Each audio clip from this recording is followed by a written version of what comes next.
Hello viewers, আপনারা যারা দেশ এবং দেশের বাইরে থেকে দেখতেছেন আপনাদেরকে জানাই অসংখ্য ধন্যবাদ। আজকে আমরা জানবো কনসিল বিমের ছাদের সুবিধা অসুবিধা এবং এই কনসিল বিম ভালো নাকি মন্দ এই বিষয় নিয়ে আজকে আলোচনা করব। এই বিষয়টা প্রায় সবার মাঝে একটা কাজ করে। যখন আমরা এই বাড়ি কাজগুলো করি তখনই আমাদের মাথার ভিতরে আসে আমরা কোন বিম দেব, ঝুলন্ত বিম দেব, কনসিল বিম দেব।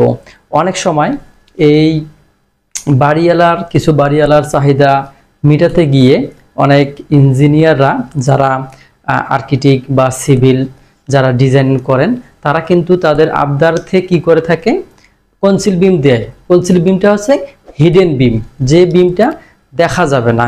যদি আমি ঝুলন্ত একটা বিম দেই, মনে করলাম যে আমার এটা ঝুল বিম, এটা আমার স্ল্যাব, এটা হচ্ছে বিম,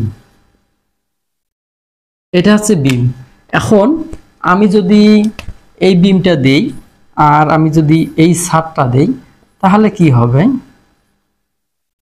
আমি যদি এই ছাদটা দেই, যেটা কনসিল বিম বলতেছি আমরা, এই কনসিল বিমের ছাদ যখন আমরা দিব তখন একটা সুবিধা হচ্ছে যে এই ছাদটা কি ফ্ল্যাট হিসাবে থাকবে, অর্থাৎ এই ছাদের নিচে কোনো প্রকার বিম দেখা যাবে না বা ঝুলে থাকবে না।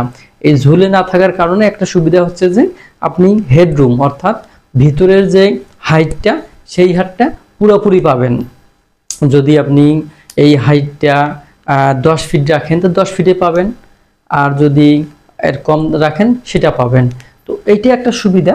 আর একটা সুবিধা যখন এই আপনার ফ্ল্যাট বা যে কনসিল ছাদের বিমের কথা বলতেছি, স্ল্যাবের কথা বলতেছি, তো এই স্ল্যাবে যখন লাইটিং ব্যবস্থা হয় এই লাইটিং ব্যবস্থা কিন্তু সব দিকে সমানভাবে দেখা যায়। এই বিমের কারণে বাধাগ্রস্ত হয় না লাইটিং। এবং আরও সুবিধা হচ্ছে যে আপনার বিভিন্ন জায়গা দিয়ে অনেক সময় এই বিমটা চলে যাওয়ার কারণে অনেক সময় ড্রয়িং রুম এর সামনে যদি যায়, আবার ডাইনিং রুমের সামনে যদি যায় তাহলে কিন্তু দেখতে একটু খারাপ মনে হবে। কিন্তু আমার কথা হচ্ছে যে যদিও খারাপ দেখা যায়, হেডরুম পাওয়া যায়, তারপরেও আমাদের উচিত এই বিম দেওয়ার, অর্থাৎ এই টি বিম বা ঝুল বিম, এই বিম দিয়ে কিন্তু আমাদের ডিজাইনগুলো করা উচিত। আমাদের যখন বাড়ি করব তখন কিন্তু এই বিম দিয়ে আমরা করার চেষ্টা করব। এখন প্রশ্ন হচ্ছে যে অনেক মিস্ত্রিরা বলবে যে আপনি কনসিল বিম দেন, এতে করে আপনার খরচ কম হবে এবং কাজটা ভালো হবে। কিন্তু এই ছাদে দিতে গেলে তাদের একটা সুবিধা হয়, সেটা হচ্ছে যখন তারা এই বিমটাতে শাটারিং করবে, আগে তলা শাটারিং করবে, এরপরে পার্শ্বগুলো শাটারিং করবে, তারপরে স্ল্যাবের শাটারিং করবে। অর্থাৎ এই বিমের শাটারিংটা কিন্তু তাকে আগে করতে হবে। আবার দেখা যায় এই বিম তো বিভিন্ন হাইটের থাকে, 10 ইঞ্চি, 12 ইঞ্চি, 15 ইঞ্চি, এই বিভিন্ন যে বিমের হাইট থাকে, এই কারণে তার বাঁশের খুঁটিগুলো কম বেশি কিনতে হয়। অর্থাৎ যদি সে পুরো 10 ফিটের একটা বাঁশ কেনে খুঁটি করে, সেক্ষেত্রে তাকে কেটে ছোট করে নিতে হয়।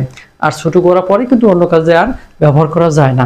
বিভিন্ন কারণে মিস্ত্রিরাও সবসময় আপনাকে রিকমেন্ডেশন দিবে যে আপনি কনসিল বিম দেন, কিন্তু না, কনসিল বিম দেওয়া যাবে না। কনসিল বিম দিলে এখন আমরা আসবো খরচটা কীরকম হয়। এই ছাদ যদি আমরা দেই, কনসিল বিমের যদি ছাদ দিতে যাই, এটা কিন্তু প্রপার ওয়েতে কখনোই হয় না। অর্থাৎ আপনারা কনসিল বিমের যখন রিং বা স্টিরাপগুলো করবেন তখন কিন্তু এখান থেকে এইটা কম করে হলেও 4.5 ইঞ্চি রাখতে হবে হাইটটা। এখন আপনি এই বিমটা যদি আপনি 4.5 ইঞ্চি রাখলেন, উপরে কভারিং থাকবে, আবার নিচে কিছু রড থাকবে, আবার কভারিং থাকবে, তা ঘুরে ফিরে আপনার 7 ইঞ্চি বা 8 ইঞ্চি চলে যাবে কিন্তু এটা ঢালাই দিতে। এর ক্ষেত্রে আপনার যেমন যদি চিন্তা করেন বা হিসাব করেন তখন দেখবেন যে আপনার এই ঝুল বিম এবং এই কনসিল ছাদের বিমের খরচ একই রকম হবে। এবার যদি আমি আসি, আমাদের দেশে যে কনসিল বিমগুলো বা এই স্ল্যাবগুলো হয় সেগুলো কিন্তু অনেক জায়গায় ফ্ল্যাট স্ল্যাব হিসেবে ডিজাইন করা হয়। যখন একটা বিল্ডিংয়ের ফ্ল্যাট স্ল্যাব ডিজাইন করা হবে তখন কিন্তু এই বিমগুলো হবে না। কিন্তু ফ্ল্যাট স্ল্যাব যখন ডিজাইন করা হবে সেটা ফ্ল্যাট স্ল্যাবের ডিজাইনটাই হবে আলাদা। সেই ক্ষেত্রে আপনার ডাবল লেয়ার জালি হবে রডের। এই বিষয়ে কিছু আরও বিষয় আছে। অনেক সময় কলাম ক্যাপিটাল থাকবে, ড্রপ কলাম ড্রপ যেটা সেটাও থাকবে। তো এই জিনিসগুলো কিন্তু আপনার কলামের উপরে থাকবে। আর যদি এই কনসিল ছাদের বিম ছাদে আপনারা করেন তখন কিন্তু এই জিনিসগুলো কি আপনার এড়িয়ে যান। এই কারণে এই কনসিল বিমের ছাদ দেওয়া যাবে না। আপনাকে যদি ভালো আপনার নিরাপত্তার জন্য এবং আপনার বিল্ডিংটা যদি ভালো রাখতে চান, ভালো করতে চান, তাহলে আপনি অবশ্যই এই টি বিম বা ঝুল বিম দিয়েই বাড়িটা করবেন। কেননা এই বাড়ি যখন আপনার করবেন সেটা আয়ুষ্কাল প্রায় 100 বছরের কাছাকাছি হয়ে থাকে। এরপরে আপনার বিল্ডিংয়ের আয়ুষ্কাল শেষ হয়ে যায়। তো আপনারা ততদিন পর্যন্ত এই আপনার ডিজাইনটাকে বা স্ল্যাবটাকে ধরে রাখার জন্য অবশ্যই আপনি টাই বিম ব্যবহার করবেন। এখন আমি একটা সাধারণভাবে একটা প্রশ্ন জিজ্ঞেস করি, যদি এখানে আমরা লোড দেই, লোড এটা আমরা স্ল্যাব ধরলাম, এটা একটা কনসিল স্ল্যাব। এখানে যখন আমরা লোড দেব তখন কিন্তু এই লোড এই স্ল্যাবটা এইভাবে বাঁকা হয়ে যাবে। বাঁকা হওয়ার কারণে যখন আপনি এখানে আপনি বিম দিলেন, কনসিল বিম দিলেন, তখন আপনার এতটুকু বাঁকা হলো না, কিন্তু আপনার এতটুকু পর্যন্ত কিন্তু আসবে। এটা মাথায় রাখতে হবে, এতটুকু পরিমাণ আসবে। এখন যদি আপনি একটা টি বিম দেন, এখানে যখন বিম থাকবে আপনার এই বিমটাই কিন্তু কি করবে, এই সাপোর্টটাকে ধরে রাখবে।